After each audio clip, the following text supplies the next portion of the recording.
सनातन की धड़कन है संत समाज, महामंडलेश्वर वीरेंद्र नंदन महाराज ने कहा। नमस्कार, आप देख रहे हैं यू न्यूज लाइव 24 और मैं हूं आपके साथ ज्योति कनौजिया। आइए नजर डालते हैं खबर। आज बरेली में श्री लक्ष्मी नारायण महायज्ञ 21 कुंडीय यज्ञ का आयोजन किया गया, जिसमें मुख्य अतिथि हनुमानगढ़ के महंत दिव्य संत परम पूज्य राजूदास महाराज जी उपस्थित रहे। राजूदास महाराज जी ने कहा कि 22 जनवरी को सभी सनातनी प्रेमी व संत समाज प्रकट दिवस के रूप से मनाए। वह सभी सनातनी प्रेमी संत समाज को सैकड़ों साल के बाद में एक भव्य दिवाली के रूप में मनाने का शुभ अवसर प्राप्त हुआ। परम पूज्य गुरुदेव भगवान राजूदास जी ने सभी कार्यकर्ताओं व सभी सहयोगियों का रहा। वह बरेली के संत समाज का सनातन प्रेमियों का हृदय से आभार व्यक्त करते हुए कहा कि अगली बार इससे भी बड़ा यज्ञ का कार्यक्रम होगा, जिसमें सभी लोग अपना ज्यादा से ज्यादा सहयोग करें।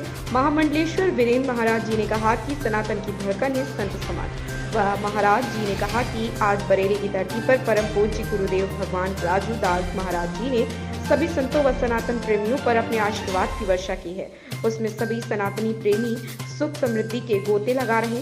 महंत श्री अजय आनंद महाराज जी ने कहा कि लक्ष्मी नारायण महायज्ञ को सफल बनाने के लिए सभी का हृदय से आभार व शुभ आशीर्वाद। आप सभी ने इसी तरह से सहयोग किया तो बरेली की धरती पर बहुत ही जल्द दिव्य और भव्य महायज्ञ कराया जाएगा। परम पूज्य महंत अज्ञानंद महाराज जी ने कहा कि यज्ञ होने से क्षेत्र के आसपास सुख समृद्धि व यज्ञ महाराज जी लक्ष्मी जी की कृपा सदैव बरसती रहती है। हमारी सनातन संस्कृति में अनादिकाल से हमारी ऋषि मुनि यज्ञ करते आ रहे हैं। इस यज्ञ से सुख समृद्धि में वृद्धि, विश्व का कल्याण होता है।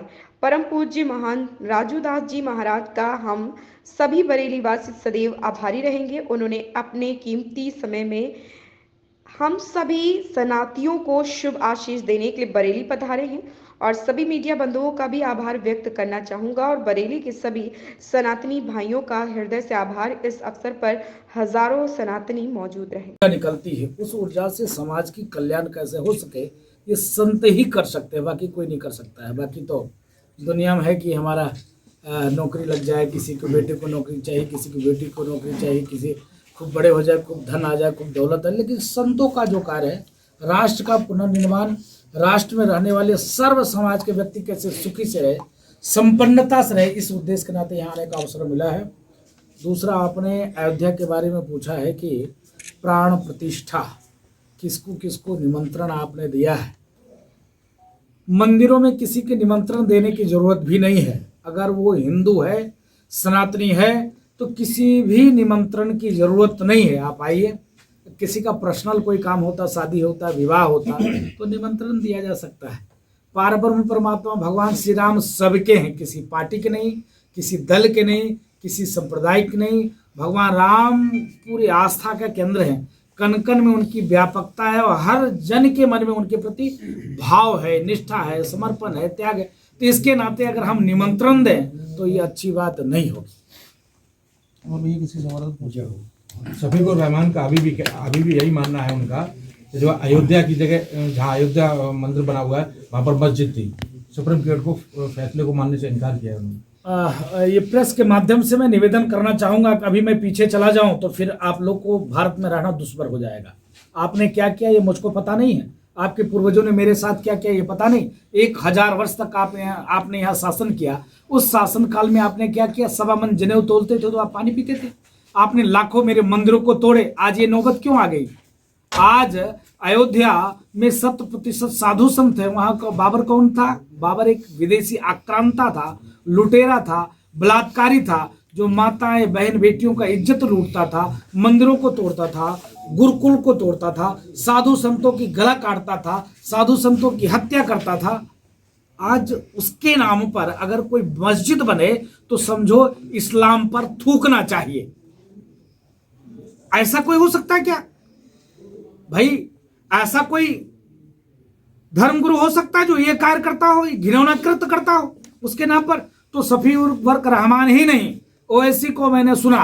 ओवैसी जैसे एक मैं कहूंगा कि समाज का भेड़िया ही कहूंगा, जो समाज में निगेटिव फैलाता है, समाज में जर बोलता है, वो भी कह रहा था कि आज औलाद तक मैं कहता रहूंगा, वहां बाबरी मस्जिद थी, बाबरी मस्जिद है, बाबरी मस्जिद रहेगा, जिस दिन मेरी संख्या बढ़ेगी उस दिन फिर से मैं राम मंदिरों को तोड़कर बाबरी मस्जिद बनाऊं। ऐसे शब्दों का प्रयोग भारत में ही संभव है, बाकी कहीं संभव नहीं है। अभी तत्काल में देखिए प्रयागराज में जरा सा के मामले के लिए गला काट दिया और नारे हो तकदीर और क्या क्या कह के।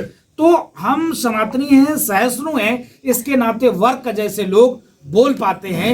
जिस दिन हम अपने से साधु संत हटे उस दिन ये नहीं बोल सकते हैं और पीछे ना जाएं। पीछे जब जाएंगे तो दिक्कत हो जाएगी, हिंदुस्तान में नहीं रह पाएंगे, इनको भागना ही पड़ेगा और धर्मांतरण इनको अपने घर वापसी करनी पड़ेगी। ये लोग वही लोग हैं कि तलवार के बल पे सलवार के पूर्वजों ने पहन लिया। भारत में रहने वाला 100% सब सनातनी है, हिंदू हैं। वही लोग ईसाई हैं, वही लोग इस्लाम को मानने वाले हैं। जिनके पूर्वजों ने तलवार के बल पे सलवार पहन लिया वो इस्लाम स्वीकार कर लिया। जिनके पूर्वज धन के लालची थे उन्होंने ईसाईयत स्वीकार कर लिया। बाकी यहाँ पर हर व्यक्ति सनातनी है और कुछ नहीं। 40 मजदूर उत्तरकाशी में फंसे हुए, इनके लिए क्या दुआ हो? नहीं, वो दुर्भाग्य की बात है कि आप चांद पर पहुंच जा रहे हैं, आप क्या क्या कर रहे हो, लेकिन इतने दिनों तक मजदूर फंसे हुए हैं। ये गंभीर विषय है, उसको निकालने के लिए सरकार को और प्रयास करना चाहिए। और मैं साधु संत तो मंगल कामना करते हैं। आज यज्ञ में आने का यही अभिप्राय था। यज्ञ का मतलब है समाज संस्कृति की रक्षा, सुरक्षा, पर्यावरण प्रकृति ठीक हो, विश्व में समन्वय स्थापित हो, विश्व का कल्याण हो। और हिंदुस्तान ही नहीं अपितु विश्व के कोने कोने में सनातन तो कहता है धर्म की जय हो, अधर्म का नाश हो, प्राणियों में सद्भाव हो, विश्व का कल्याण, विश्व बंधुत्व का भाव सिर्फ सनातन के पास है, बाकी कहीं कुछ नहीं है। बाकी तो सब एक आसमानी एक किताब है जिसमें लिखा हुआ है कि बुद्ध पूजक काफिर है, इनका गला काट देना चाहिए। सनातन में तो कहीं ऐसा कुछ नहीं लिखा। सनातन में लिखा है सर्वे भवन्तु सुखिनः सर्वे सन्तु निरामया। विश्व बंधुत्व के साथ हम कार्य काम करते हैं, इसके नाते हम मंगल कामना करते हैं भगवान से कि जल्द से जल्द उनका जीवन सुरक्षित बचे और वापस आवे। और सरकार से अपील करते हैं और तेजी से कार्य करके और उनको बचाया जाए। जय जय श्री राम, जय श्री राम, जय श्री राम, जय भगवान की जय, बोल बजरंगबली। खबर में फिलहाल इतना ही। बने रहें यू न्यूज़ लाइव 24 के साथ। लेटेस्ट अपडेट पाने के लिए हमारे चैनल यू न्यूज़ लाइव 24 को सब्सक्राइब करें, लाइक करें और साथ में बेल आइकन दबाना बिल्कुल ना भूलें।